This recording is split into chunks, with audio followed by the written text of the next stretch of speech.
We need peace, we choose freedom. We need peace, we choose freedom.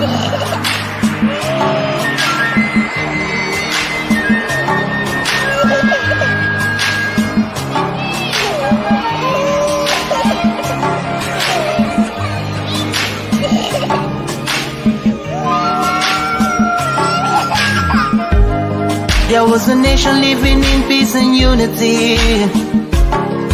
Yeah. They are people with love and harmony. Oh, yeah. They saw greatness rise up to its purity. With another people of different culture, a dear heritage, bias and oppressive. Oh, I see. A nation from trigger of Africa, rising with strength and might and power. In due time, nobody gonna praise us. Rather, you all gonna embrace her. With your flag, with your flag, with your flag, with your flag. Oh, yeah. Let the tears of our mothers who lost their children be heard. Let the blood of our heroes speak from now till forever. Let the whole wide world know Biafra is our home. Oh yeah, Biafra is our home. Oh, it's my home. Yeah, Biafra is our home. I reminisce way back 1967. Death toll and the blood couldn't count them even. Mama screaming, child squealing, pops on the ground. 2.5 years, over 3 million's gone. Why? Cause we asked for our freedom, and we're going back to our sovereign kingdom. They shut us down when we cried, the world said nothing. Sitting back in the crib, watching our suffering.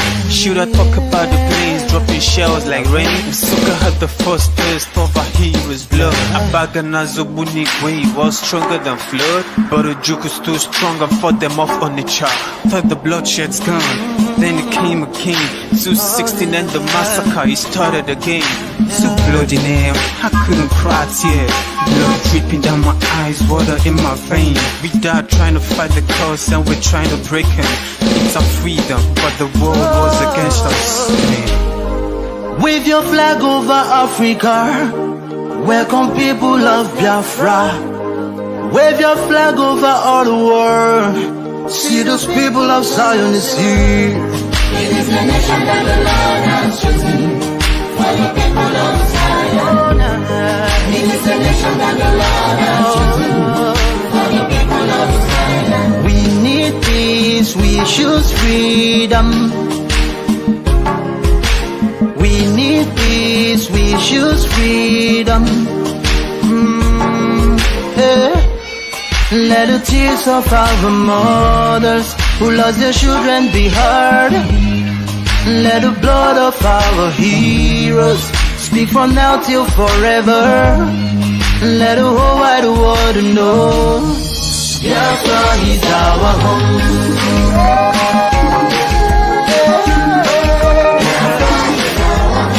I see the rising sun from Africa.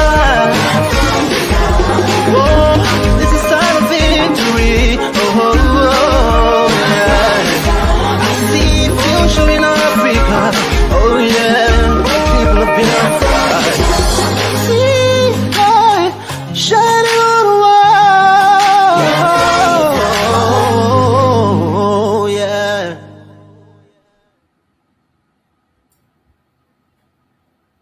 What's that, Martin? We're not fighting each other. We know where we're going. We're going to get Biafra. There is nothing anybody can do about it. Absolutely nothing. Nothing. I need them to understand this. We've crossed the Rubicon, the point of no return. There is nothing anybody can do. If I'm alive, if I'm dead, if I'm wherever I may be, Biafra will come. If I'm dead, it's even better because it will come far more quicker. I can assure you. If Biafra is fighting for you, no one will touch your property. If you're fighting alone, you're bound to lose it. So Biafra is the best. We will become the 16th member country of ECOWAS. If Nigeria doesn't release those properties, then we'll take them to court and we'll get them back. Even twice the value. The Jews had investments all over the world. Most of the priceless artifacts and paintings belonged to many families in Germany. It was stolen by the Nazi Party. Do you know that? Eventually, they got everything back with compensation on top of it. That's what we're going to do. If you touch our investments, we'll come back to you, and we'll know where we can get it from. So there is nothing for anyone to worry about. It's only if I'm not stopping you from being a Nigerian. If you are born on the streets of Lagos and you want to be a Lagosian and your name is Adama, oh well and good. There's no problem. Did we?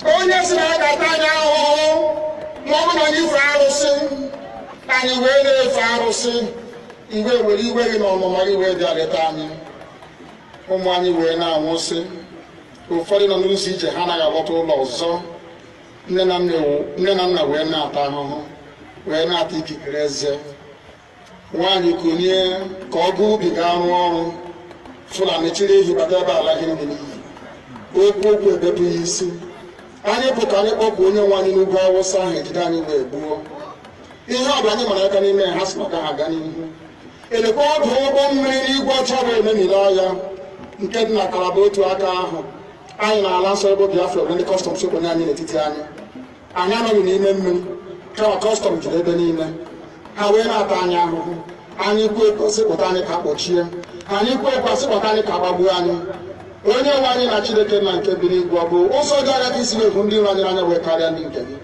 akwa anyị bụ ụmụ Chineke akwa ọba aha anyị ka anyị na-aza akwa ọba anyị nwe na-aza ike Chukwu akwa ọba anyị nwe na-aza amara Chineke akwa ọba anyị nwe na-aza Chisom akwa ọba anyị nwe na-aza Chizọba nna nke dị nsọ onye ime eluigwe dịka otu onye iro dị na anyị bụ ụmụ gị bịa ka iwe zọpụta anyị bịa ka iwe napụta anyị n'aka ọjọọ ihe bịa ka iwe lụọrọ anyị ọgụ bịa ka iwe dịtụ ozu ọgụgụnwa mgbe emilere Goliat Chineke nna nke igwe ruo ememiri Fero site otu a mee ka Fero ka ọ guzo n'ihu ụmụ ndị anyị ga-ebi ka o wee taa akọkọ igiri ụtọ ọzọ ị ga na-edu anyị n'ụzọ niile nke ezi omume ọ bụla adịghị na anyị na-aga ndagwurugwu onyinye ọnwụ ọ bụ nwa bụ ekekere n'igwe n'ụwa nwunye ọbụla kere gị n'oge malite n'oge ọgwụgwụ kama anyị onwe anyị gwa anọkwa ahụ ofu ụbọchị anyị ga-anwụ n'ezie kama ma akpọ na okwu gị na-anọgide ego mgbe ebighị ebi ọ bụ ya mere anyị ji were gị n'anya isi anyị wee na-asị nna nke dị nsọ bịa ka iwe gosi anyị Biafra na ndụ ma abụghị n'ọnwụ bịa ka iwe na-ekebe gị na amara gị wee kpuchiri anyị ka uwe bịa ka iwe zọpụta ndị nke gị bịa ka iwe mee ka Biafra wee bịa ka anyị na-ewetụta na nsọpụrụ na ịja mma site n'aha gị ma ibu Chukwu nke abịa ma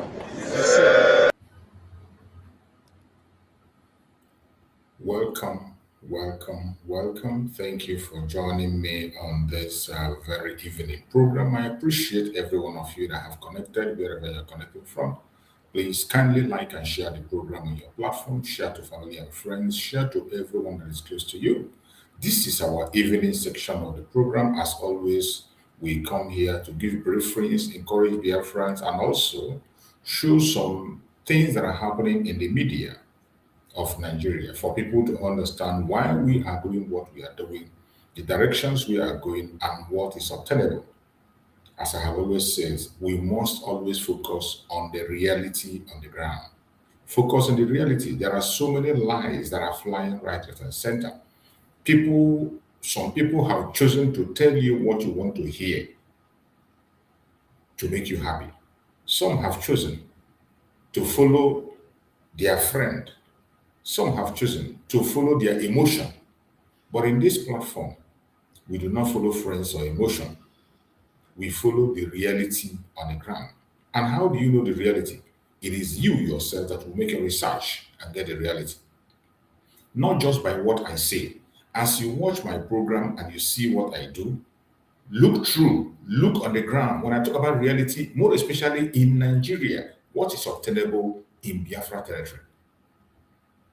After looking through every single thing that is happening and what is obtainable, I have come to the conclusion that the only thing, the only genuine project that we have today is the release of Nnamdi Kanu, the release of Simon Ekpa.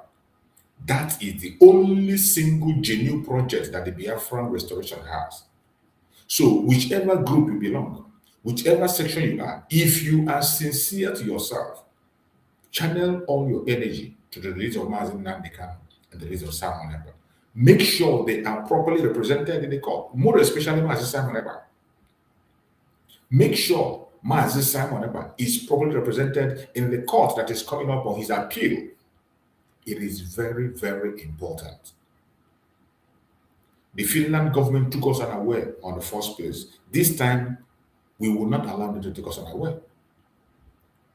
So I want everybody to know that the most important projects that we have, the most important and the only genuine project that we have is the release of Mazi Nnamdi Kanu and Mazi Simon Ekpa. I don't care the group where you belong. I do not care who you follow.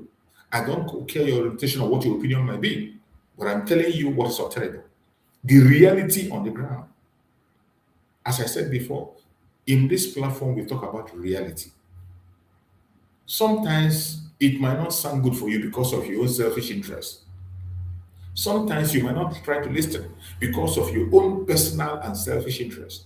But I bet you, if you keep all those hatred, bickering aside and look at the reality, what is obtainable, you will come to agree that the only project that is before us today that is genuine is the release of Mazi Nnamdi Kanu and Mazi Simon Ekpa. Because the release of Mazi Nnamdi Kanu and Mazi Simon Ekpa will bring unity among us.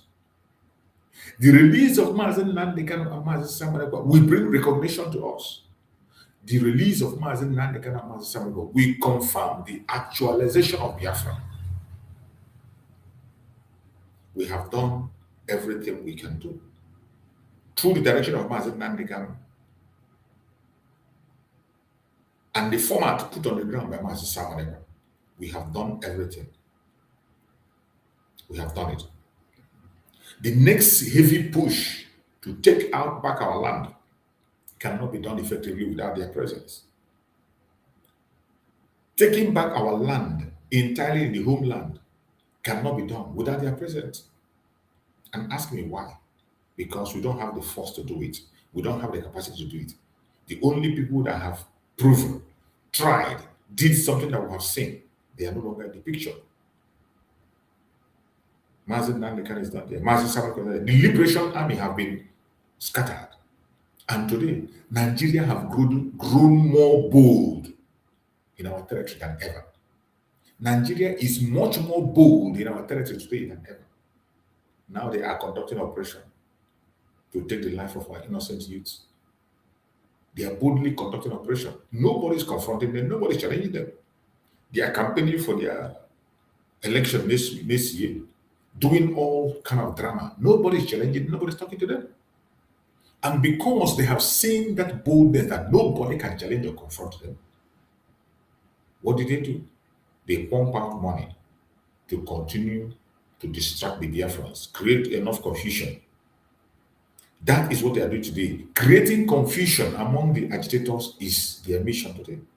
And they are using same Biafran people, more especially Igbo Biafrans, they are using them to create confusion in the actualization of Biafra. They are using Igbo Biafran paid. Even they have secured a platform for them on the national convention, national media. In the convention media in Nigeria, they have gotten a media for them where they go on the Igbo program once a week, 2 times in a week, to go and broadcast against Mazi Nnamdi Kanu, against Mazi Simon Ekpa, to push their propaganda. That is why we must not be silent. Every one of us must be strong. Continue to speak, no matter how little, even if it is only you. Don't give up. Do not give up. Even if it is only you standing, don't give up. We are not going to surrender this battle. Not now. We have come a long way. We have fought a great battle. And at this time, this is not the time to run away. This is not the time to complain. This is not the time to chicken out. This is time to be more brave than ever. To confront these saboteurs that have been paid. You know, before they are hiding. Now they are no longer hiding. All the members of IPOB Nigeria, the Department of Saboteur, the DOS, today headed by Nnamdi Neka, they don't hide their mission anymore. The only mission they have is to remove Mazi Nnamdi Kanu from the picture. Remove the loyalty that the people have on Nnamdi Kanu. Talk down on his personality. Talk down on him. Make sure that people take away their loyalty for him.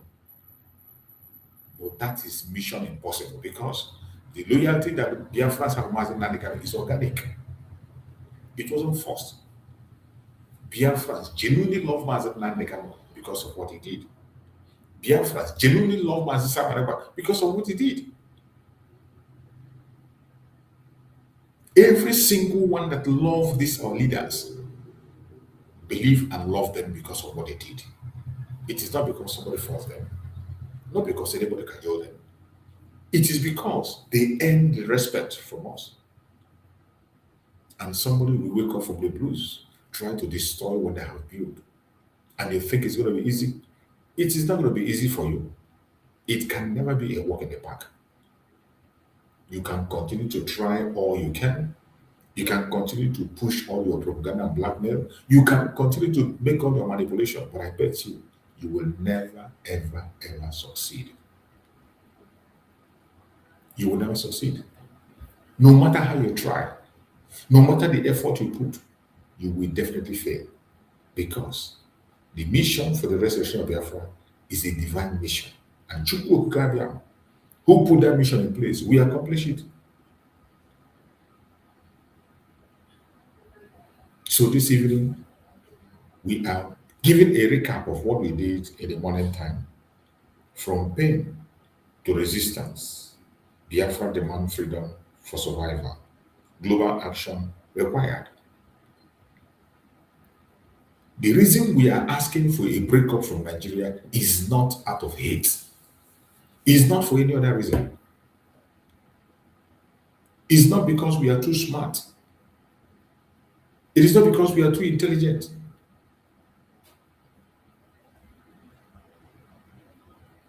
It is not to intimidate anybody. It is because it is the right thing to do. It is because our life is at stake. It's a question of life and death. That is why we will continue to ask for our freedom, and we will do everything to be free from the zoological republic of Nigeria. It is because of the pain that we are going through. That is why Biafrans are very resistant. The pain is so much. The memories of it so much. And it is not going out. Every day they remind us of the atrocities they committed against us, and they are willing to commit more. And you want us to relax and say it's okay. It is not okay. It is not okay, and it is not very okay. That is why we will continue to speak. No matter the intimidation, we will continue to speak. The reason we are asking out of Nigeria is to save life. The reason we are asking out of Nigeria is to save humanity. It is not out of hate, not out of pride. It is out of necessity.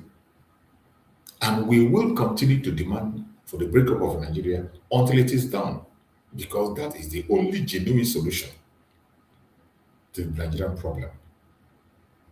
As we speak, Nigeria is not habitable for any human being. No normal human being can be living there. Today, including those that claim to be activists today, Nigeria have twisted them and changed them to be monsters. A country where somebody who claims to be an activist will turn to become a blackmailer. An activist will turn to become a blackmailer. And an activist will turn to become an oppressor. That is how bad it is. If Nigeria is not broken into pieces, it is going to break every single person in that contraption. No matter your tribe, no matter your religion, no matter your race. This issue is not just about Biafrans. In as much as we, the Biafran people, are the ones that are outspoken, it is not just about us. The calamity is going to befall on everybody. In fact, even as we speak, the calamity is already befalling on people more than anywhere in Biafra land. The calamity is befalling them. Look at northern part of Nigeria. In northern part of Nigeria, the terrorists are running the show. They are helpless. No government presence anywhere. Nobody is ready to listen to them. The terrorists are running the show in another part of Nigeria. And it will continue. And that is how it doesn't matter what you feel or what you say. That is the order of the day in the north today. In the southwest, the same thing. Terrorists are taken over. The only place that remains peaceful is still Biafra land. But yet, that is where you see their military coming to take innocent life. That is where you see the military conducting different kinds of operation, conducting different kinds of killing innocent people and taking innocent lives, making children orphans, making women widow and men widowers. That is what Nigerian government is doing in attention. The same thing the Boko Haram terrorists is doing in the north. In Biafra land, the people that are carrying that mission is the government terrorists themselves, in uniform. In uniform. And this is not a propaganda. This is a fact. Verifiable fact. You know, in this platform, we say things you cannot say in their conventional media. Information here, you can't get in their conventional media. Over here, we say it the way it is. Exactly the way it is. It's left for you to either take it or leave it. Our situation is not getting any better. That is why we must continue to demand for exit from Nigeria. We must. It is a must. We must continue to demand for exit from Nigeria, regardless of what they do. So, my beloved brothers and sisters that are watching, wherever you are, this evening we are going to go into some information that is on their own conventional media. Because it's important, because through those informations you will know that the country has decayed. The country has decayed.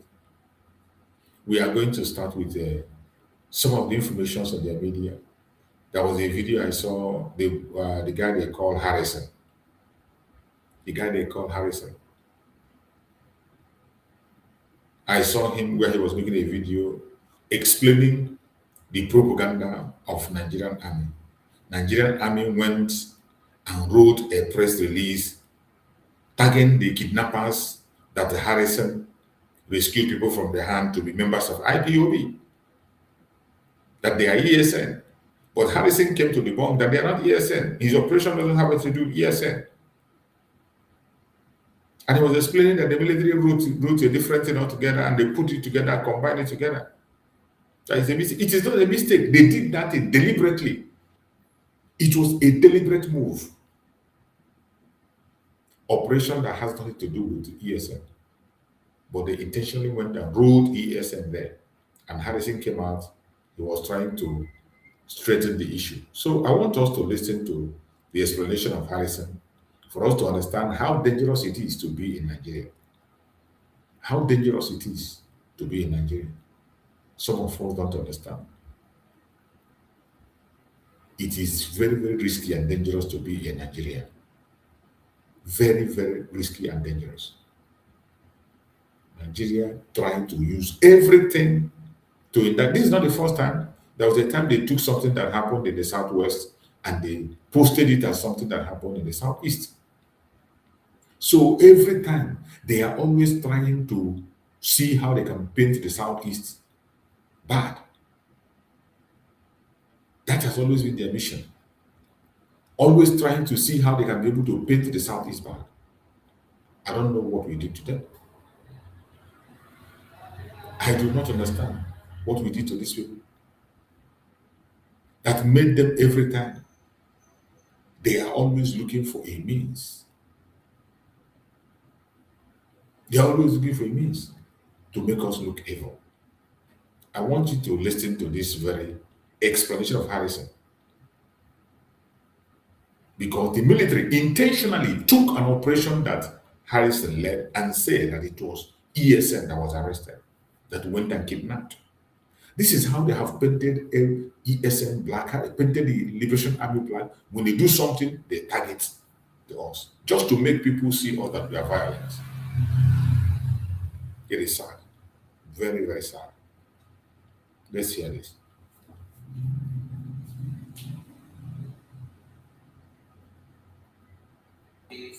comment. Was here saying that. All right, good morning. My name is Harrison. So I woke up this morning with messages, comment. Was here saying that we're involved in kidnapping, ESN or IPOP that were involved in kidnapping, that you guys arrested suspected kidnappers or cover girls ransom from Adan, who's of one local government area of Enugu State. Was it DSN or IPOB? So I went through the army press release to find out where this whole stuff is coming from.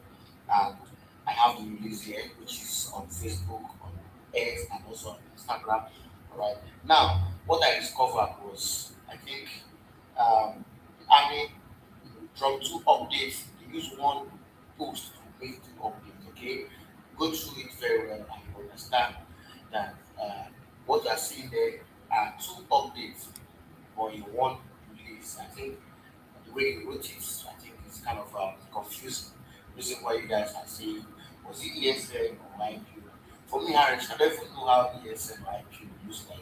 All right, I've not connected before, but I know that I've seen people who support IQ agitation and who I don't know who they are. I don't want to know. I'm not. I don't know about them. Okay, so for people who were arrested, people that were arrested, and then gone recover, ransom recovered with kidnappers. All right, with kidnappers. All right, so those guys are kidnappers. They have been terrorizing that community, and then on Friday last week, that one was kidnapped and ransom was demanded. They paid ransom and then went for it, and then the suspects were arrested. They recovered the ransom, gun were recovered, and it was handed over to the police yesterday. Now, this was carried out by the military, 82 garrison. All right, now if you read through, just read from the beginning to the end, you understand that they have to use two cases in this press release, not just one. So it was two updates they used to, and they did that intentionally. They did it intentionally. Right now, it wasn't a mistake. Concerns us, this one that happened at Adan, all right? Now, I said, let me read it, all right? Now, in a related intelligence tracking operation on the same day, troops of 82 Division garrison deployed at Adan in Ozowa local government, acting on credible intelligence from the Department of State Services, tracked and intercepted ransom proceeds linked to a kidnapping syndicate. Now, the swift raid led to the arrest of notorious kidnapped suspect, further exposing the group's reliance on criminality to sustain its classic network. Exploitation of the area led to the recovery of a pump-action rifle and the sum of 2 million naira cash believed to be ransom funds from the suspect's residence. All right. So, if you go to from the beginning, you see that there are two different updates. All right. So the handler of this, the military handler, used two different updates. He did it intentionally. The handler did that intentionally. So, and the beginning to blackmail IPOB. In case they have the ESN or whatsoever that led to that was what we started with. They now added this one together. All right. So if you see the picture that were uploaded here, you see my picture in that place. Those places you see me counting money, I was to confirm something. All right. So if you see the other place that you see like this kind of picture here, like this picture here, all right, that's not the scene. That was the bomb or ice. Yes, or so you might call it. I don't know. That should be fair to understand. So please let us try to be true and see the confusion in it. All right. So I think it's from the handler who posted this thing. So please, for clarification, I was not involved in the arrest of ESN or IPOB member. That is it. That is it. This is how they have been blackmailing us. Anything happen, they say IPOB. If they didn't say IPOB, they say Mazda, they say Mazda Nnamdi. This is the blackmail. And they did that intentionally. It was not a mistake. It was never, ever. If you call it a mistake, that means you don't know what you're doing. That was not a mistake. They did that intentionally. And while they are busy blackmailing the people looking for IPOB that blackmail, their country is burning.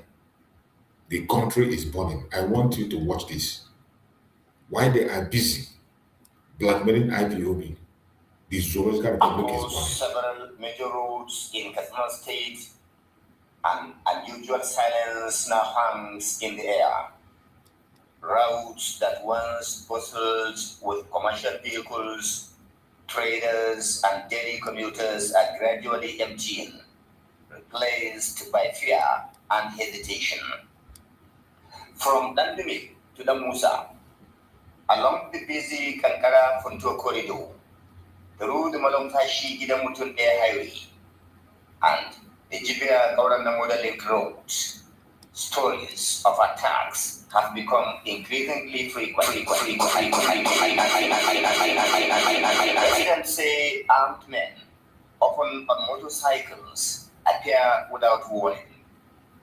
They strike at any time, sometimes in the dead of night, other times in broad daylight, leaving behind not just disruption, but a growing sense of helplessness. For drivers, the danger is no longer distant. It is immediate. Many say they now avoid certain roads entirely, choosing longer and more expensive routes just to stay safe. With the renewed attacks, traveling has become extremely risky. You can't predict. Instead of the military going there to save them, they are in the southeast conducting operations. Even though fuel is expensive, just to stay safe. The most troubling reality is that the bandits are gradually spreading across the states. Major entry routes into Katsina are now facing frequent attacks. Katsina to Marabar Kankara, Marabar Musawa to Chirachi, and now the Funtua Kidamutul Air Road is also under threat. But even those willing to take the risk must now adapt. In some cases, travelers gather at motor parks or checkpoints, waiting for updates before setting out, hoping the roads ahead are safe. A journey that once took hours can now stretch much longer, filled with uncertainty at every turn. And beyond the fear lies a growing economic burden. For traders, movement is survival, and without it, businesses suffer. Markets that once thrived on daily exchanges are now quieter, as fewer people are willing to travel. I used to travel to different markets to sell my goods. Now, I only operate where it is safe. My business has suffered. The impact does not end there. Farmers who had only recently begun returning to their fields during a brief period of calm are once again pulling back. Many now fear venturing too far from their communities, worried about attacks or possible abductions. This growing hesitation is raising fresh concerns about food production and supply across the region. What is perhaps most troubling for residents is the feeling that hope is fading. For months, there were signs of improvement, an expectation that peace was gradually returning. But now, many fear that the fragile stability has been broken. As movement becomes more restricted and communities grow more isolated, daily life is increasingly shaped by caution and fear. For residents of Katsina, the roads are no longer just pathways to opportunity. They have become symbols of uncertainty.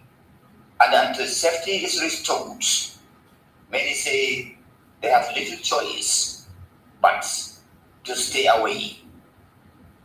Abdullahi Isma, Yamadi, trust television news. This is what is obtainable. This is what is happening in the Zoological Republic.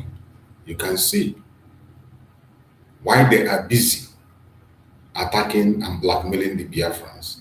Their country is taking over. Their country is taking over. Nothing is working. Nothing is functioning. Some of them are pretending to be pursuing their politics.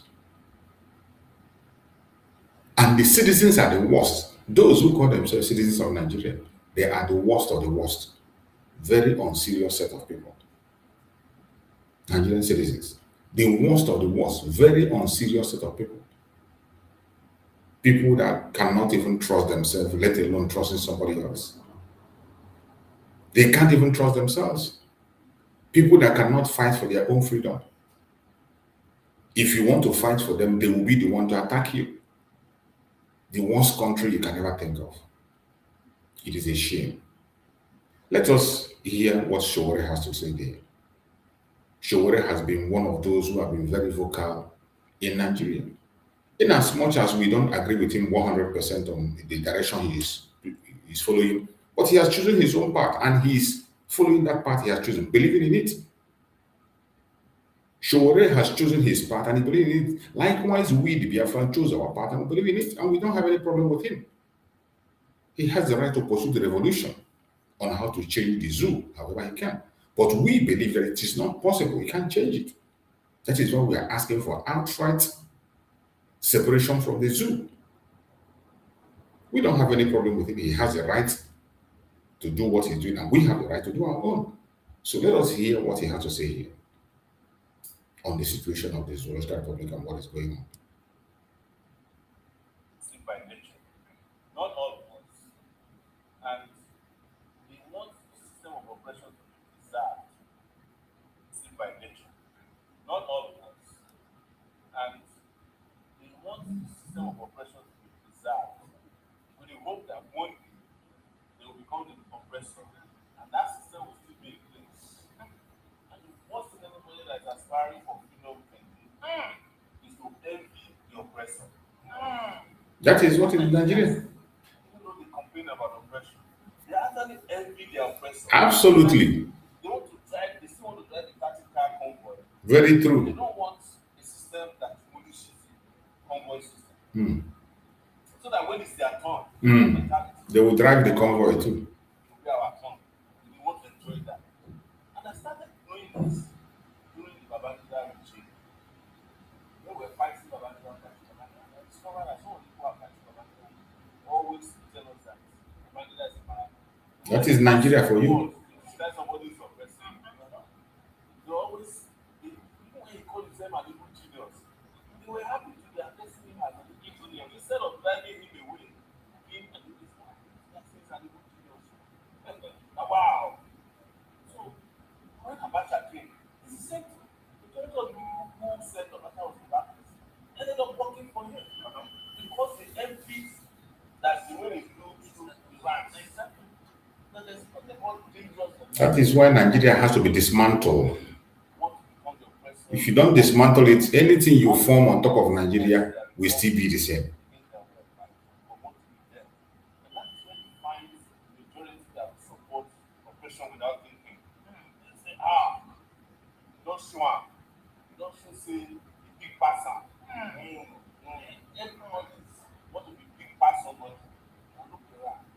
Everybody, the way a Nigerian wealthy person judges wealth is the number of poor people around him.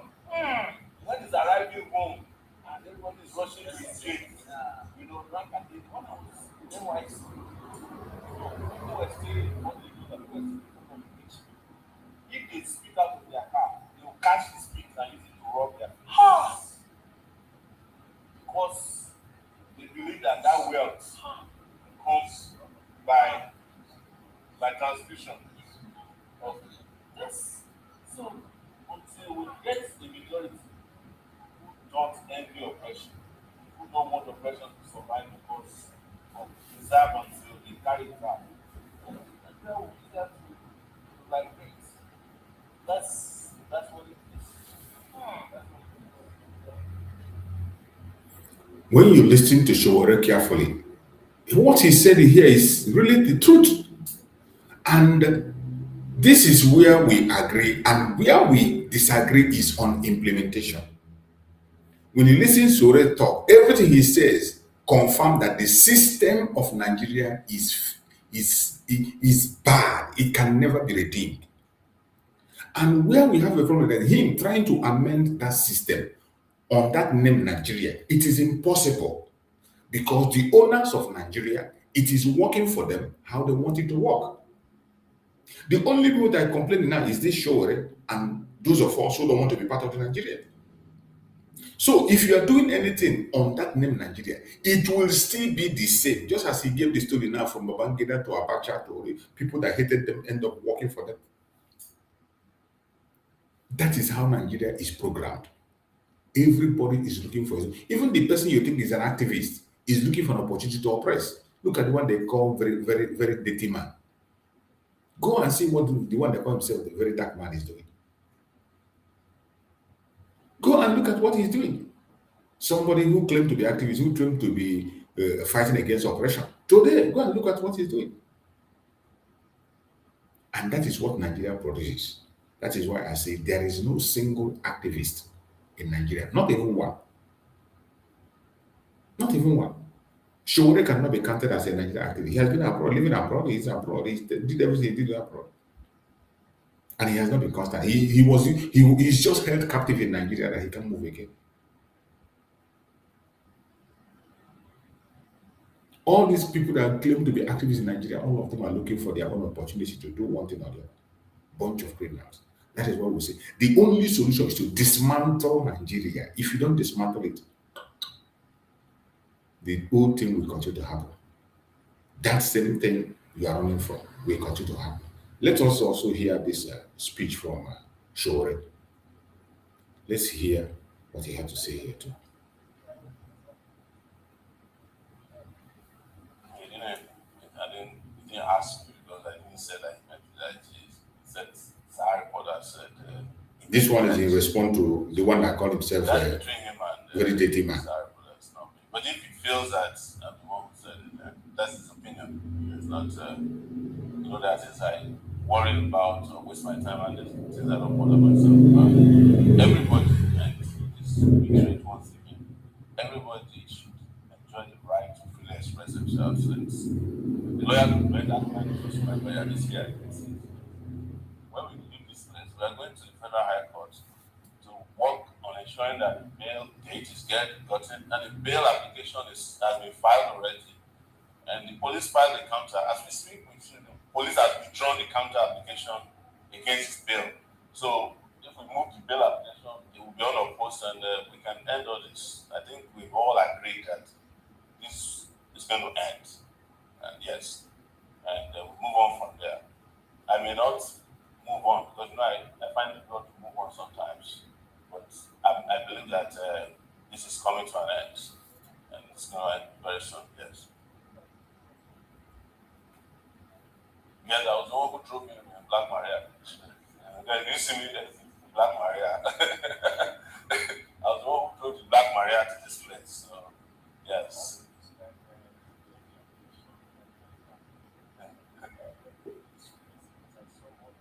So go ahead and discuss the allegation. Yes. Yeah.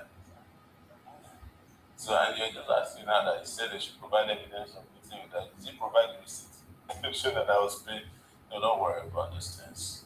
When people get to this point, things get very petty. You understand? It's not new. This allegation was actually consulted by Reno Omokri in 2015, 2016. Where's Reno Omokri today? The people who brought Buhari to power worked with him for 8 years. All the people who said they hate Buhari, they are working with them now. So if Buhari were to be alive, he would be in it.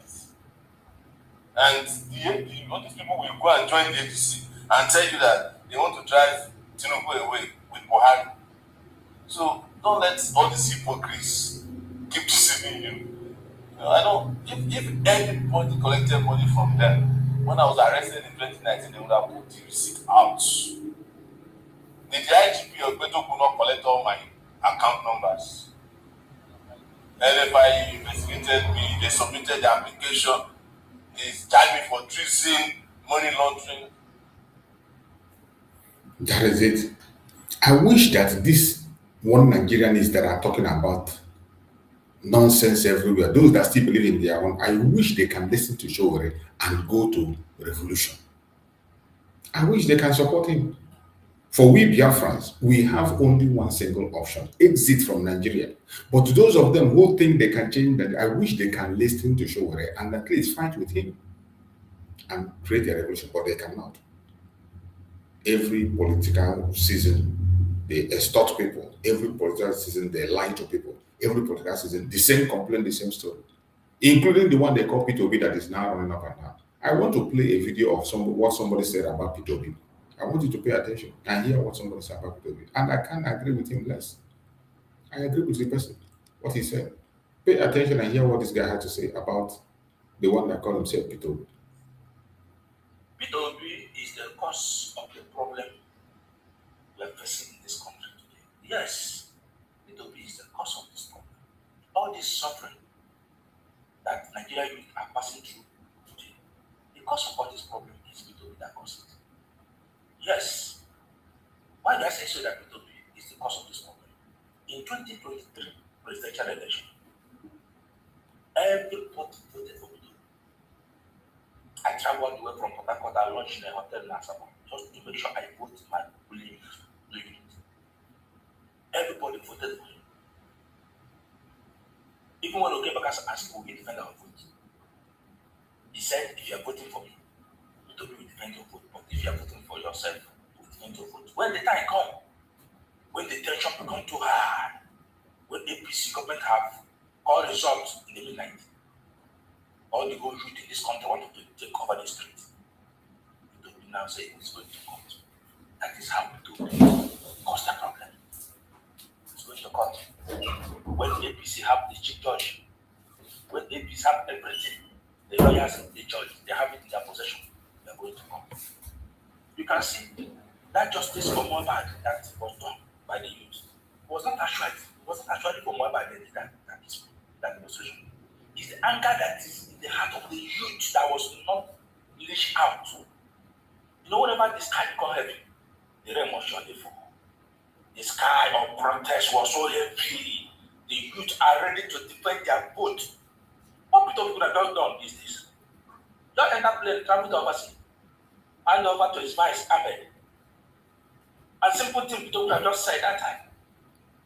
If you know who you voted for, go and defend your vote. If you vote for me, defend your vote. If you vote for APC, defend your vote. If you know the candidate of your choice you vote for, go and defend your vote. Then Nigeria state will catch fire. APC cannot do this rubbish that they do trust now. If P2B allow us to take over the street, this rubbish, this nonsense will not happen. So Nigeria, APC, this time around, the highest weapon that Jagaba have is the rigging of election. Mm-hmm. The only thing that gives you hope is a master in the rigging of election. ATC, this coalition will become rubbish if you people cannot match power with power. Oh. We don't want to hear this time that we are going to court with the youth take over the street. If they dare do that nonsense of rigging election this time, the youth to come out to defend your vote. This Nigeria belongs to us, and we must fix this country. In Jesus' name. This country must be fixed. This is their nonsense. Some of them, they talk rubbish. You think they have brain. Is it not the same P2B that is still coming out? You see, when they begin to make their speech, you think they are talking sense. But when you continue to listen, you see there is no sense in what they're saying. Nigeria is irredeemable. Nigeria can never be redeemed, no matter what you do. And when they talk about this P2B, after 4 years of P2B, what happens? Saying P2B should go and be the president is just like people who collect a bottle of mineral and bag of rice to vote. It's just the same thing. Supporting P2B is just like collecting money to sell your voter's card. That is what it is. Because if you Go and vote Peter Obi. After 4 years, what happened? The Janjaweed will come back. The terrorists will still come back. So how long will you continue to do that? And what do you think he can do in 4 years? When you see them talk, you think they have brain. You have just explained what Peter Obi did. And that was when he failed. If he was able to wage war at that time, at least he spent 8 years now, people will know what to do. But he sold that opportunity. And now he's coming back to deceive you. Come and vote for him. Even if he succeeds in being the president after 4 years, what happened? Because it's 4 years. The North will never allow him to go again. After that 4 years, what happened? He ruled Anambra State 8 years. Look at Anambra today, what is happening?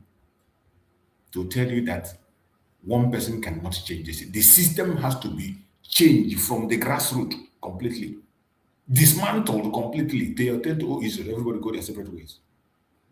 That is the only solution. Apart from that, every other thing you are seeing is just a game and drama. And so far, you people want your drama. Enjoy it. Enjoy it. We are here. We'll be watching you people. We'll be watching you and watching your idiotic dramas that you are performing right, left, and center. We will be here. We'll be observing you. We'll be observing you. Let us see another disgrace of the Zoological Republic. This is the missionary that they said that they sacked him from Nigeria. They told a lie that they had deported him. They sent him away. They accused him of instigation, and he has come to defend himself. I want us to listen and hear the defense he gave for himself in all the lie they told against him. He has finally come to defend himself. So let's hear, and you will see the disgrace of Nigeria here again. Your comments, your actions, and inactions are found to have incited people to violence. Which laws have been broken? Can I ask? Well, Even more so, which incitement to violence has been done? You know, I appreciate the prior remarks and context regarding different issues in Nigeria. I would say that it's despicable to try to compare it to anything in Rwanda. It truly is disgusting. When have I called to murder one person?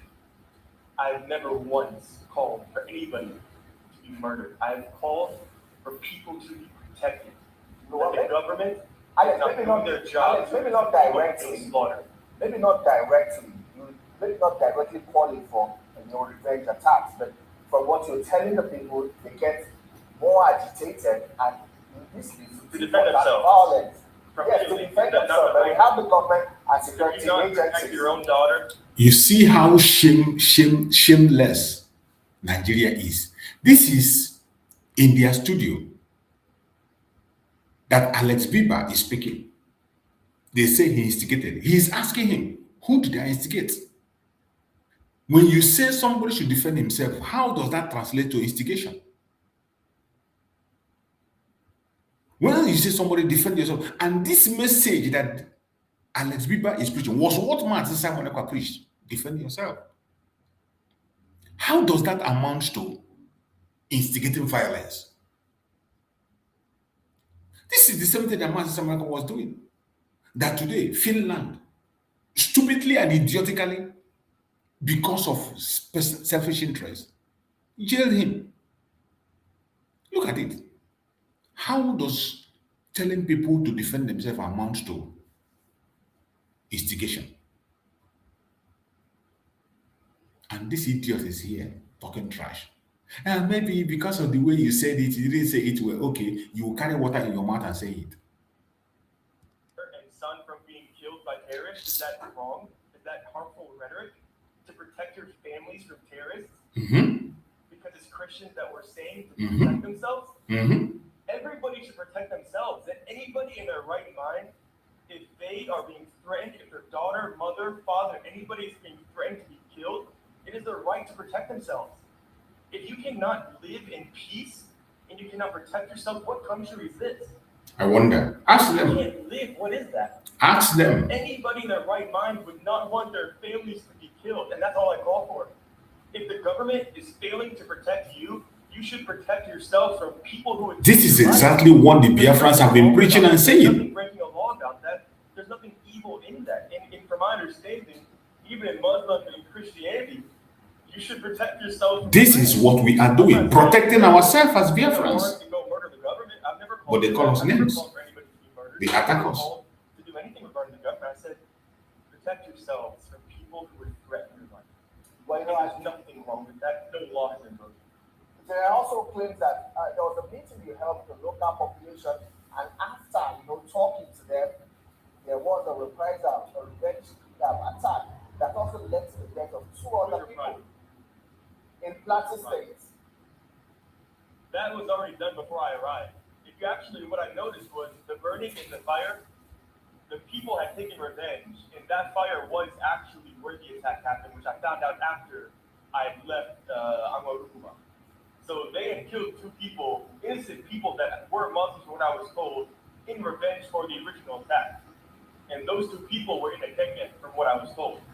And so they were killed before I arrived. So it's a false narrative trying to say, false narrative. That is what they're always pushing. For 2 decades, have Christians not taken revenge after being attacked? Ask them. This is nothing new. It's been happening for 20 years. As if this is the first time they are taking revenge. The founder of the ministry that I work with in Jos, he was murdered by Muslims in front of the university. He came back from a funeral because it was the middle of a crisis. He was cut into pieces, his body parts into pieces in the middle of a crisis. This was 7-8 years ago. I wasn't there. So it's a false narrative to try to say that, because a white man came, all of a sudden people are killing people. For decades, people are killing people. Alex, you said something earlier that Muslims are also being killed. You talked about Zamfara, Katsina State. So why continue pushing the narrative that appears to support what they call now the Christian genocide? The question is, why does it appear your activity in Plateau State look at the idiots. State is making an already bad situation worse? I would first pose the question, what that has been done has made it worse. Exactly. Your comments and the rhetoric you're pushing, calling on the local population to defend themselves. Imagine. So I don't really see which. Just imagine. I have called that one, the terrorism should end. That the government should be doing everything in their power to protect innocent. Very shameless country. Christian life. I've been very vocal about obviously the Christians who are being killed across Plateau, Benue, Taraba, those types of states. But I've never rejected and I've directly talked about the violence happening in Zamfara, in Katsina, in Sokoto, and Kwara. I mean, the ones who were killed in the Woro massacre, which you're very aware about, were primarily Muslim people. There's still hundreds of people that are in captivity that were kidnapped, both in Kwara and then also, we saw recently with ISWAP and Boko Haram in Borno State, hundreds of people that are still in captivity. And so the things that I have said, I would say that I would ask people to show me and tell me specifically what rhetoric and what words are causing anything. Because for me, I have called that, yes, innocent people should be defending themselves. In America, we can do this. In America, you have more guns than you do people. And so, this type of issue can't even really happen in America. Like this is, if I were to go to someone else's house, they would defend themselves. Yeah, no, it's 100% true. Like I said, Muslims are being killed in Nigeria.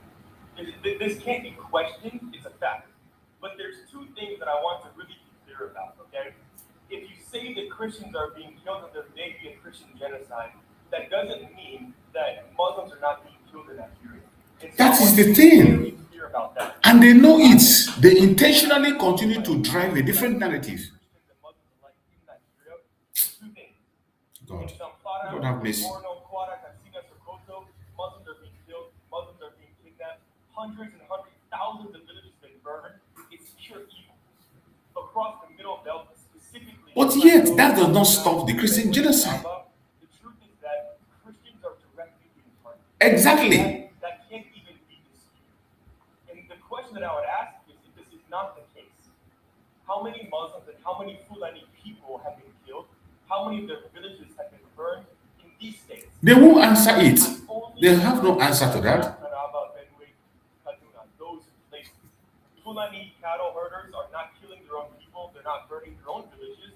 they're going and targeting Christians in their villages. And so that is why we are saying, okay, in these states, Christians are being targeted. We're not saying Muslims are not being killed and Muslims are not suffering across Nigeria because they are. That's the truth, it's a fact, and I've never said anything different. All right, Alex, I'll ask you now. It's been alleged that you're serving the interest of foreign influence. How do you explain allegations that you were invited by? This is Turubu station, mind you. This is Turubu studio. The drug baron. This is his studio. Very useless set of people. If I were to respond to every allegation, I would never move from a newsroom. The reality is that people will continue to Educate them. Bunch of idiots. Shithole. If you want to allege something, Disgraced country. evidence or proof of such. You can't just say that I'm going to allege that this person is this person is that, this person has done that, but I have no proof of that actually being done. So if someone wants to say, oh, this person is CIA, is foreign operative, foreign agent, what shows that I'm a foreign agent or foreign operative? Well, that's any type of proof or evidence at all. And even more so, which CIA operative or foreign agent is in the public? No, they think they are dealing with Nigeria. They just make up for. That is what they are known for. This station, TVC, mainly. Football, what state I'm from, where I do work, what countries I go to, what I build. I'm very open. I have nothing to hide. So it's on the burden of the people to show proof, not for me to disprove false allegations with no proof. All right, is this about a push for Nigeria's mineral resources, or Imagine. about peace and finding Very laughable mineral resources. And how exactly are you going to work with government whose primary responsibility is to ensure the safety of lives and property? Which minerals have I sought? Thank you. Ask him. Or your answer. Regarding the minerals, I've never made comments regarding minerals. I've never touched the minerals.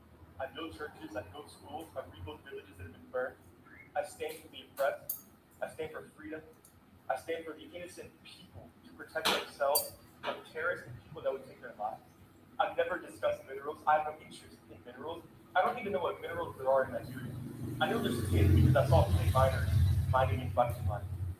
So I don't know where these allegations come from outside of people that simply are trying to slander, trying to spread misinformation and propaganda, to try to silence me, to discredit me, to try to shade over the work and the things that I'm saying and what I'm doing. But the reality is that truth is my greatest defense.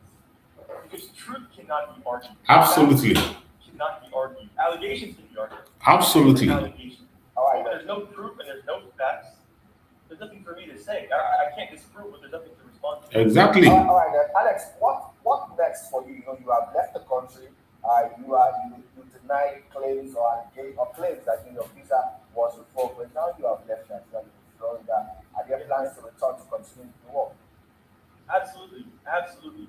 I actually went to Quetta. I wasn't even supposed to be in Plateau during this mission. I went to Quetta to rebuild water.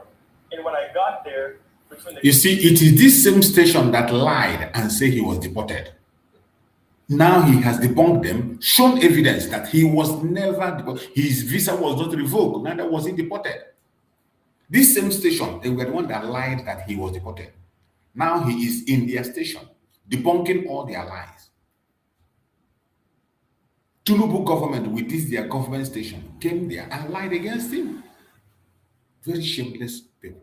Government, the governor, the chairman, military, they said that we're not allowed to rebuild Water Village there. They said there was a heightened security risk in that area. And so I had to reshape everything. I had to drive 20 hours through the night back to Plateau to figure out what I'm going to do and to reallocate those funds specifically for building in Buckingham Life. And so I'm waiting to still go back to Quetta to build for water. I have money specifically for that in the account for rebuilding. And so we're currently drilling. We're rebuilding a village in Buckingham Life. And so we even did some building in Kenny. And so, yes, I absolutely have plans to be coming back to continue that work. That's what I do. And I'm waiting to go to water. Alex, who is funding you? Who's funding your work? Yeah, absolutely. I'm very open about this. Imagine. In America, when it comes to nonprofits, the primary people that fund these types of organizations are one, you have individual people that give to charity. That's how nonprofits are primarily funded. Two, you have churches that give, and then you have also organizations that give. And so you have three pools of people that if they believe in what you're doing, they believe in the work that you're doing and how it's being done, whatever it is, then they support you with funds. This is how it works. I want to do one thing in return. Hey, you think it's Nigeria? You don't get anything. It's charity. You think it's in Nigeria that you do everything for gain? So that's how it works for charity. Everything in Nigeria is for gain. Well, He's a non-profit organization. Are you committed to seeing lasting peace or seeing the government, restore lasting peace to Nigeria and ensure that both Christians and Muslim population are protected? Seriously, yes. To me, it's actually a shame that I even need to speak regarding injustice and killings. And I would actually completely agree with what you just talked about, that if there was justice, I wouldn't even need to say a word. I would prefer that I could come and build a school, build a church in peace, not have to say a word to anybody, not be in the public eye. That's how I began in Nigeria. But because of how much injustice I saw and how every time I come, I'm getting reports from all these pastors, everybody kill, I'm like, how can I be silent? And so when I see those things, I'm like, truth needs to be told, justice needs to be served, and we need to speak for the innocent, speak for the oppressed. And so I am on the side of peace. I wish there was peace. I wish Muslim and Christian alike that people did not have to be killed. Whether I disagree with your beliefs or not, that's okay. I'm not going to kill you because I disagree. You see, that is Nigeria for you. A disgraced country. When Trump called them disgraced country, some of them get angry. They call a disgraced country. Everything is pointing to the fact that Nigeria is a disgraced country, and they will continue to disgrace themselves. Alex has just exposed all the evil, all the nonsense they are hiding. Their $9 million they paid in the US is useless because the truth cannot be hidden. The truth cannot be hidden, no matter how you try. No matter how you try to hide the truth, you cannot hide it. It will be there staring at you, staring very, very clear at you. Mad people everywhere. Let us hear what Dele Farutumi had to say. Let's hear what Dele Farutumi had to say. Let's take on that delusion at its most basic level. The manifest duty of the state, the first of its many duties, the protection of life and properties. Just last week, the Brigadier General Hussein Momo Driver was killed alongside another officer, a captain, master sergeant, and a private soldier. Probably more, because the first casualty in any war is the minimization of casualty. So lives become currency in war. And if the Nigerian army would have all the general died, the captain died, master sergeant died, and a private soldier, and these are not merely representatives of the classes of loss that caused any shape. Who are we to argue? But even by its own admission, this past week, the Brigadier General was overrun in his base. Now let's understand that the Benishek base, like almost every other base in the Northeast and every theater of war, you're not talking about a checkpoint. You're talking about proper hardened perimeters, even if it is not fenced, but hardened perimeters with armor, with multiple layers of security. And then in his inner core, you have the command structure. This Brigadier General heading this base didn't run into an ambush in the same manner as Musa Uba, the brigadier that was killed by ISWAP in November 2025. No, he was on his own base, the point from where he is meant to project power into the neighboring towns and communities in order to protect them. So we're not talking about a random hit we're talking about a hardened compound from where the people in the locality are meant to draw hope of security. This hardened shell was attacked by Boko Haram terrorists. The same ones that the Chief of Defense Staff, the same one that the Chief of Army Staff, the same one that the Defense Minister will tell you are your brothers. They overran this place. People talk about Ibrahim, the death that kills your neighbor and friend is merely sending you advance notice of your own time. If terrorists would attack a hardened compound where a brigadier general was present and they fought for over 4 hours, it was reported that the attack began at 12 a.m. and lasted until daybreak. The Nigerian Air Force that could bomb in Benin was nowhere to be found in Benin. No helicopters were deployed to Benin. No jets went to Benin. The base was overrun.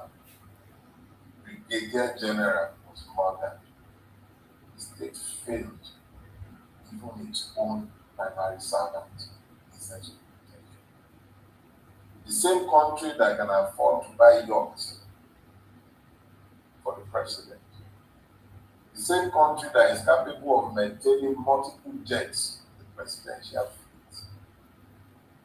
That same country could not deploy anything in aid of a brigadier general. Years of training lost. Human lives lost. Nigeria daily advertises its incapacity to secure the lives of properties. The president himself is a hostage in power.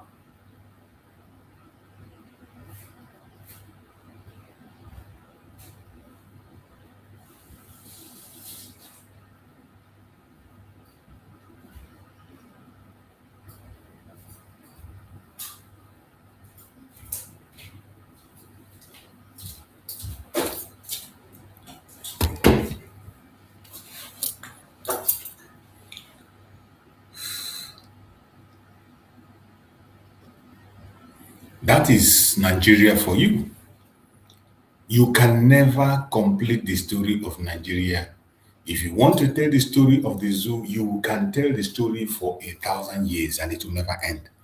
And everything is pointing to the fact that Nigeria is irredeemable and Nigeria is a terrorist country. Just like he said, the same people that have jet that has to go to Cotonou within some minutes to quell a situation of coup cannot be able to rescue their general who was fighting the Boko Haram for hours until he was killed. What does that tell you? You have the answer yourself. Continue to believe Nigeria to your own belief. Continue to expect them to save you to your own death. You better fight for yourself before it is too late. Fight for yourself. If you do not fight for yourself, nobody is going to fight for you. The earlier you learn to fight, stand up for yourself and fight for yourself, the better for you. Because nobody is ready. Nobody is ready to put his or her life on the line for you. Nigerian government can never and will never be there for you. You can continue to wait till thy kingdom come. They will never be there for you. Let us listen to this and hear what they have to say. Operators of Islamic State West African province in Nigeria's northeast, attacks are considered to be in an upswing again. With this has come further disruptions to civilian populations. Consultant Director, Nigerian Army Resource Center, Abuja, Brigadier General Sani Usman, retired, joins us now to respond to pointed comments being made about the development. Why the spike in attacks at this time? major drivers of the worsening attacks and how to curb them. It will also be looking at the recurring incidents of accidental killings of civilians and how to check the same. Thank you so much for joining us on Newsday.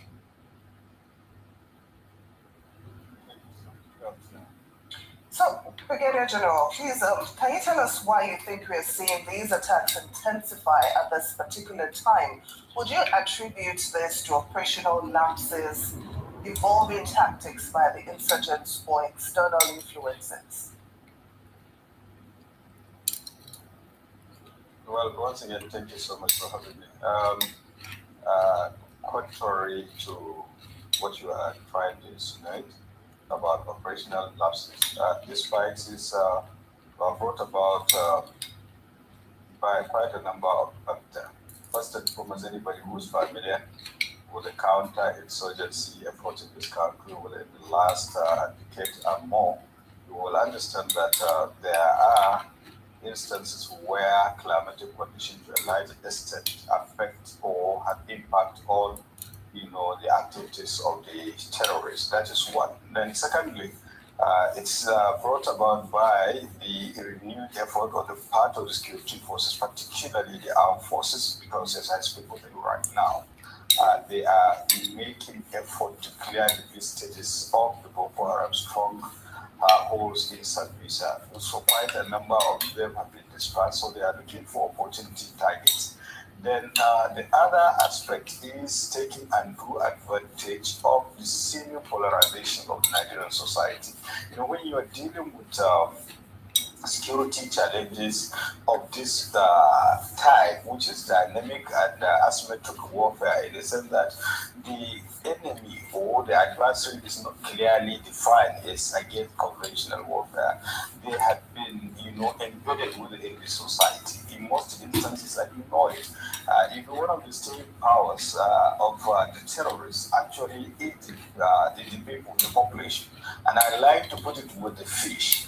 A fish is only good when it is in the water. By the time you take it out of the water, so the same thing, just like you said, the pressure, publicity is the oxygen of terrorism. The same thing with the population is also the thriving in what do you call it? The force multiplier of the terrorists. So it is not even the number of people they have killed, but just to show that they are still alive. Then one other factor is the fact that we know is since way back 2016 or thereabout, the faction of Boko Haram has played allegiance to the international terror groups, and of course they are under pressure to show that they are still alive and they are kicking. So these are some of the reasons that brought about that as compared to, because if you are looking at the effort in terms of operational, I think the troops have been doing marvelously well in the sense that we wouldn't have been where we are in terms of success if they have not been doing very well compared to instances of other clients where they have had challenges of insurgency and terrorism, to what extent they have fared given the number of years and the effort and the prevailing circumstances. And remember, there was even a time there was total international conspiracy against Nigeria. The needed weapons were not even given to Nigeria, even at the black market. And of course, those were at the instances of some Nigerians. We have a Nigerian citizen that wrote to a foreign government about allegations of human rights abuses and others, hence the usage of legal law against Nigerian states, so that we cannot even buy needed weapons at the height of the insurgency. And thanks to the resilience and the leadership of the Nigerian armed forces, we're able to come to where we are. So I think beyond that, we should talk about issues that are moving forward. How do we deal with this issue once and for all? Because it is not as if it is beyond the security forces or beyond the country, as it were. Certainly hope that it is not beyond the security forces or the country. And we do appreciate everything that the forces have been doing and the milestones that they have reached in terms of checking some of this violence that has happened in the past. But we also can't ignore that these accidental killings happen. This June market tragedy is the most recent. 200 people dead is not a small number. It's not something anyone can look over. So while praising the forces, we also have to admit that these accidental killings happen. And they also serve as a recruitment tool for the insurgents in terms of reprisals. So the question now is, how can the Nigerian army repair the relationship that they have between the civilians and the public and the communities that obviously would now have a bit of apprehension or a little bit of fear They are still busy for denying. the protection of the state. They are still busy denying. They cannot even accept responsibility. Fear for their lives being attacked with the insurgents. Well, I quite understand and appreciate. You don't understand. In respect of what happened at Chile, but the issue of framing come into play. Right now, you have just said, how can the Nigerian army, repair the relationship with the public? And that is where the context is equally very important. Dealing with insurgency and terrorism is not one segment of the security architecture of this country, talk less of the armed forces. So even the counter-insurgency effort is not the prerequisite, exclusive preserve of the armed forces, not talk less of the Nigerian army. So I think it is the issue of combination of the society and the government itself and the armed forces. Because the armed forces and the security forces, they are performing a duty on behalf of the Nigerian state. So it is not as if it is the army or the armed forces versus these terrorists. So unless we get that right, then we'll have a problem. And that is where we have the mindset we're having. The intelligence has proved beyond reasonable doubt that actually that place had been a safe haven for Boko Haram terrorists. And in fact, way back before I voluntarily retired in 2019, I have had the privilege of going to that place. I know that access had been a route for smugglers, and the last attack on Gaidam, we know what happened and all the rest of them. So right now, even the society is divided. People are saying this, but the good thing about it is that the federal government, in its own wisdom, has decided to, commission an inquiry to investigate so that we know the truth. But the long and short of it is there is no way the armed forces or the security forces will deliberately target innocent Nigerians to go and kill them. And you know what happened in Benishek and elsewhere? A whole brigade commander was killed. And who killed him? It was this same terrorist. So you can understand the circumstances under which we operate. So it is not just the Nigerian army, but it's a collective responsibility when we are dealing with insurgency or terrorism that the Nigerian society ought to have been galvanized so that each and every one of us will be on the same page. It is not that you contend with the fight against terrorism and you have to contend with issues like human rights abuses and all the rest of the thing. So basically, efforts are ongoing, to repair the relationship on the part of the government, and I know there were visitation on the leadership of the military, to the society and to the units involved and all the rest. And I believe there are constructive engagement. You have seen the statement by the state governor. So it's a collective responsibility. It is not just the issue of the Nigerian army. And that brought me to certain issue because a lot of over the past 2 days or thereabout, there were even just a position about welfare of troops and all the rest, And let me make it very clear. I think some of these issues, there is so much misinformation just opposing some of these things with the welfare of the troops. The troops are hardworking, resilient, dedicated, and the leadership are more concerned about the welfare of the troops. And I'm even sure, despite the government promise, particularly I was informed reliably that the Chief of Defense Staff is even making effort for the increment of the salaries and allowances of these armed forces. So beyond that, again, the welfare has always been the concern. Contrary to stories going about just opposing that the issue of accidental discharge, and I know for sure for the armed forces of Nigeria, for long they have dispensed with the phrase accidental discharge. Rather, they call it negligence firing because there is nothing that is accidental. So they are professional and they are very, very conscious of what they do. So these are some of the issues that we have to take into consideration and have a better understanding of the issue at hand. They are fighting the terrorists on behalf of the Nigerian state, and they are doing it professionally and responsibly too.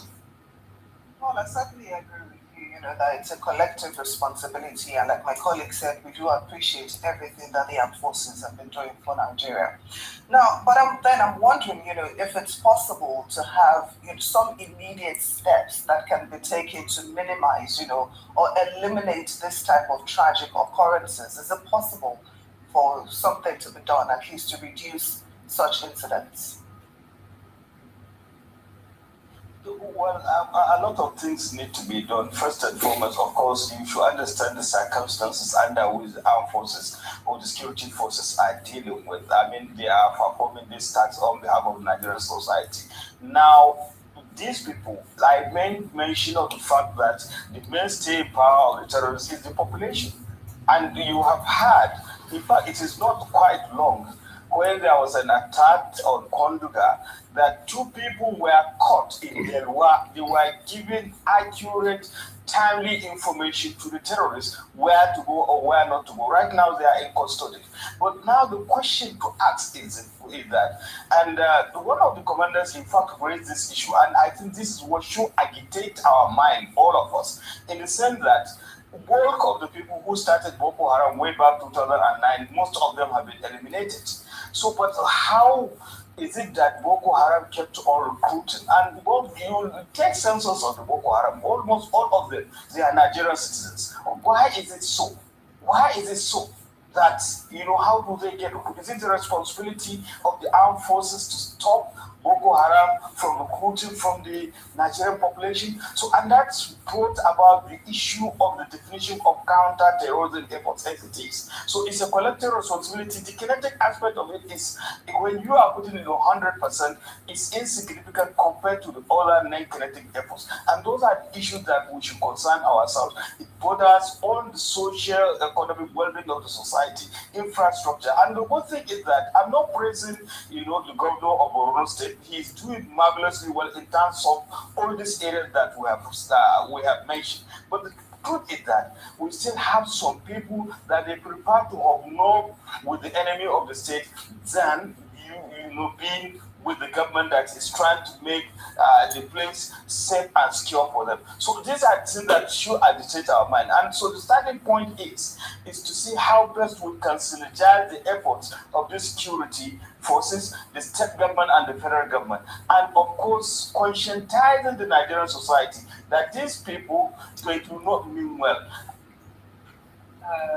Very well said, Brigadier General. The earlier we Brigadier General, thank you so much for joining us. We appreciate all of your insight this afternoon and for you joining us on the program.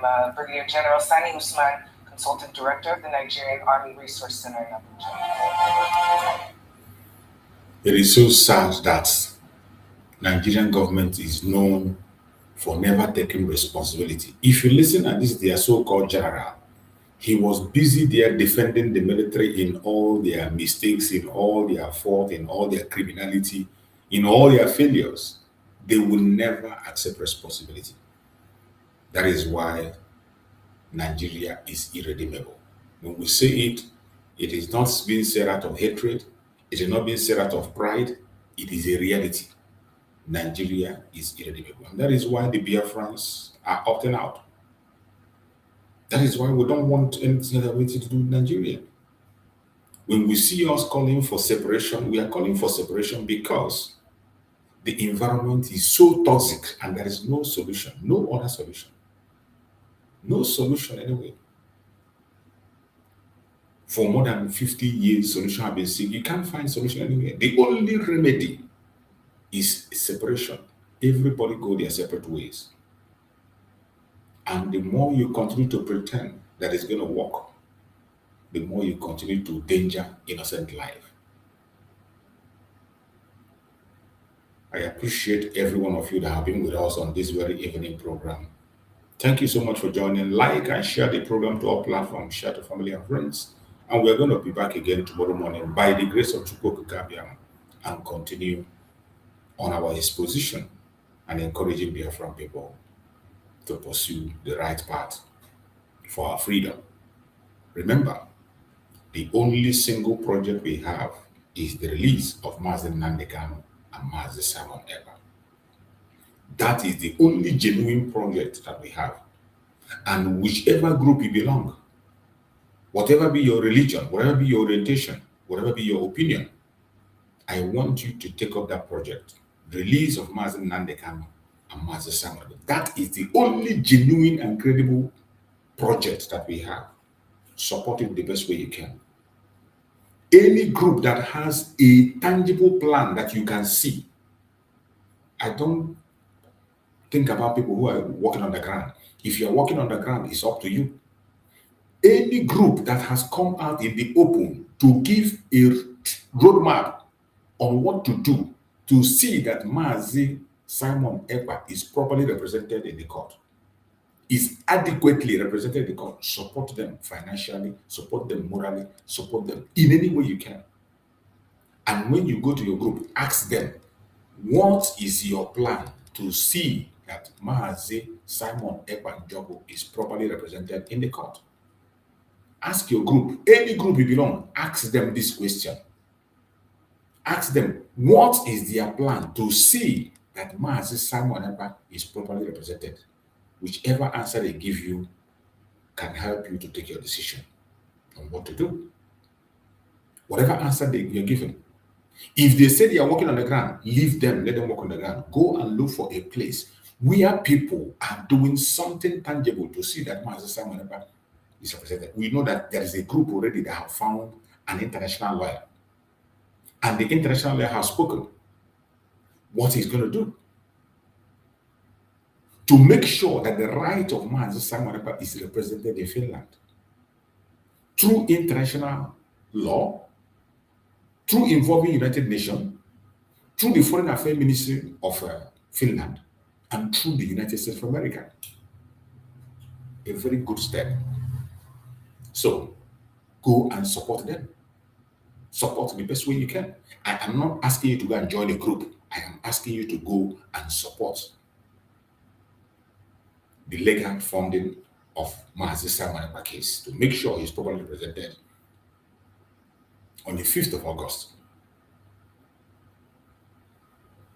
I pray that Chukwu Kabiam will give us that wisdom, knowledge, and understanding to do what we are supposed to do. The freedom of Simon Ekpa, Nnamdi Kanu will give us peace.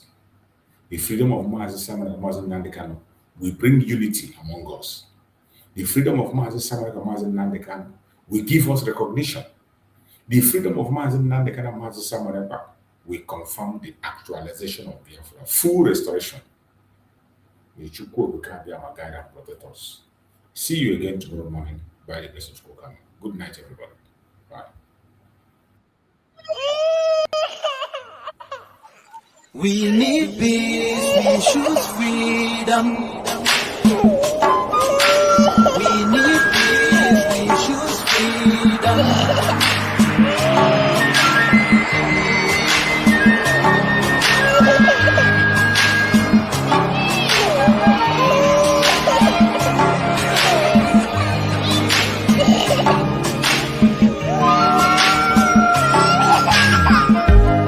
There was a nation living in peace and unity. Yeah. They are people with love and harmony. Oh, yeah. They saw greatness rise up to its purity. With another people of different culture, a dear heritage, bias and oppressive. Oh, I see. A nation from trigger of Africa, rising with strength and might and power. In due time, nobody gonna praise us. Rather, you all gonna praise her. With your flag, with your flag, with your flag, with your flag. Oh, yeah. Let the tears of our mothers who lost their children be heard. Let Let the blood of our heroes speak from now till forever. Let the whole wide world know Biafra is our home. Oh yeah, Biafra is our home. Oh, it's my home. Yeah, Biafra is our home. I reminisce way back 1967. Death toll and the blood couldn't count them even. Mama screaming, child squealing, pops on the ground. 2.5 years, over 3 million's gone. Why? Cause we asked for our freedom, and we're going back to our sovereign kingdom. They shut us down when we cried, the world said nothing. Sitting back in the crib, watching our suffering. Should I talk about the planes dropping shells like rain? Suka had the first taste of a hero's blood. Abagana Zobuni wave was stronger than flood, but the juke is too strong and fought them off on the chart. Thought the bloodshed's gone, then it came again. 216 and the massacre, it started again. So bloody name, I couldn't cry tears. Blood dripping down my eyes, water in my veins. We died trying to fight the cause and we're trying to break him. It's our freedom, but the world was against us. Wave your flag over Africa. Welcome people of Biafra. Wave your flag over all the world. See those people of Zion is here. It is the nation that the Lord has chosen for the people of Zion.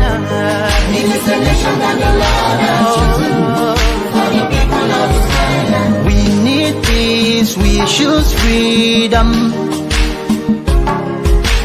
We need peace, we choose freedom. Yeah. Let the tears of our mothers who lost their children be heard. Let the blood of our heroes speak from now till forever. Let the whole wide world know Biafra is our home.